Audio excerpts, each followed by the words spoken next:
Sunday, 27 June 1976. Air France Flight 139 takes off from Tel Aviv for Paris via Athens. 188 passengers and 12 crew are on board. In Athens, another 58 passengers board the plane, including 4 terrorists. Shortly after leaving Athens, the hijackers take control of the cockpit. They redirect the flight to Benghazi, Libya for refueling, and then to Entebbe Airport in Uganda. Landing in the middle of the night, the plane full of hostages is met by 3 more terrorists and army troops supplied by Uganda's dictator, the infamous Idi Amin. The hostages are moved to the old, disused airport terminal, where they are kept under armed guard. Meanwhile, the hijackers issue their demands: $5 million ransom and the release of 53 pro-Palestinian militants being held around the world. Their deadline, 2 p.m. on Thursday, 1st of July. Monday, 28 June. Despite frantic diplomatic efforts from Israel, the US and even Egypt, the fate of the hostages is looking grim, and the world holds its breath. Tuesday, 29 June. In a clear echo of the Holocaust, all the Israeli and Jewish hostages are separated from the other passengers. The French captain and crew all choose to remain with the Israeli group in solidarity. Wednesday, 30 June. The hijackers release 47 hostages from the non-Israeli group, who immediately fly back to France, where they are interviewed by Mossad. Thursday, 1st of July, the hijackers' deadline. Israel, which has always refused to negotiate with terrorists, now agrees to begin negotiations. The hijackers extend the deadline to the 4th of July at noon, and they release another group of 101 non-Israeli hostages. 106 hostages are now huddled in the old Entebbe airport terminal. Their families are terrified, fearing for the lives of their loved ones. It is a dreadful time as the whole world watches the drama unfold hour by hour, and Jews around the world are very worried.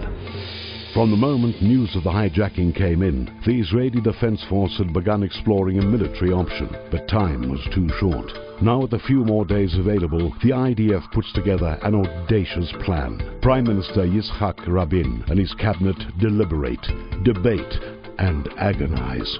To mount such a complicated and risky rescue operation nearly 4,000 kilometers away seems impossible, irresponsible, even reckless. But they also feel deeply about their responsibility for their citizens and fellow Jews alike. This isn't only a military decision, it is a moral decision.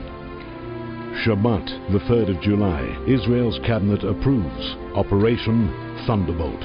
Just a few hours later, a convoy takes off from Sharm el-Sheikh. They fly at an average height of just 30 meters above the ground to avoid radar detection. 3rd of July, 2300. The first Israeli plane lands at Entebbe. A black Mercedes and several Land Rovers offload and drive down the runway. The cars are filled with the assault team of 29 Sayeret Matkal Special Forces commandos, dressed in Ugandan military uniforms. The brazenly brilliant plan is to replicate Idi Amin's own motorcade so the guards will allow them through. At first, it all goes smoothly. Then 2 sentries seem intent on stopping the motorcade. The Israelis open fire. Their cover is blown. The commandos race to the terminal building and burst through the doors, shouting to the hostages, "Get down!" The Israelis open fire, killing all the hijackers and armed guards. By this time, the 3 other transport planes land, miraculously stopping just short of a large pothole in the runway that would have crippled the entire mission. Armored personnel carriers roll out to provide defense as the commandos destroy 11 Ugandan MiG fighter planes on the ground, preventing an aerial pursuit. As the hostages leave the building and head for the planes, Ugandan troops open fire from the control tower, killing unit commander Yonatan Netanyahu, brother of current Israeli Prime Minister Benjamin Netanyahu. The Ugandans are quickly neutralized. Finally, with all the survivors safely aboard, the planes take off. The raid at Entebbe lasted in total 53 minutes. All the hijackers were killed along with a few dozen Ugandan soldiers. Half the Ugandan Air Force was destroyed. 102 hostages were rescued.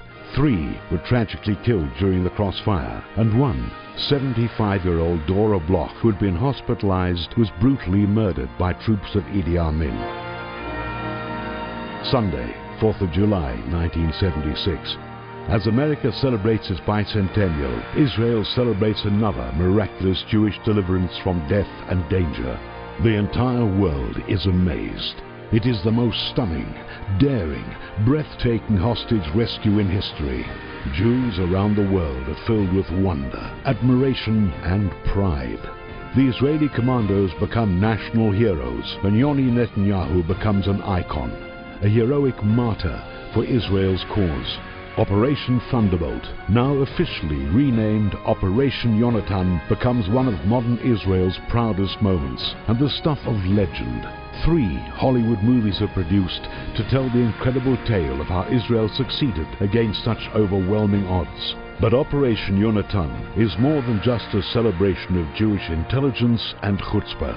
It is an inspirational testimony to the courage and determination of the IDF and to Israel's leaders who fulfilled the Jewish principle of Kol Yisrael, Arevim Ze Bazeh. All of Israel is responsible for one another. And as the triumphant soldiers themselves acknowledged, it is a tribute to the unmistakable hand of God in the historic, remarkable rescue at Entebbe.